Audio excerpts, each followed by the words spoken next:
Sa sahod na naman sa May 22 sa Facebook. Ayan yung dahilan kung bakit tayo nagsisipag. No, gusto nating bumili ng kotse, ng house in lot. O ayan, sa Philinvest yan ha. Baka gusto nyong bumili. Meron tayong available dyan. O kaya, siyempre magsisipag ka dahil gusto mong makabili niyan at makatulong sa pamilya. No, bago mo tingnan ng mga problema, pagsubok, ayan, ha? Yung kikita ka talaga. Mayroon kang pangarap na kikita ka, maniwala ka lang sa ginagawa mo. Kaya sa lahat ng mga nakakaranas ng mga trials dito sa Facebook, no, wag nating isipin yun masyado. Tingnan natin yung ating mga pangarap.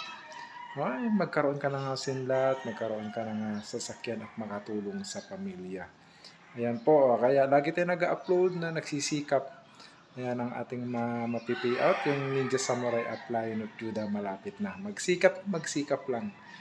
Araw-araw yan na pagsikapan natin na tumaas ang ating income dito sa Facebook at magtrabaho at mag-sideline, no? Yan naman ang ginagawa natin.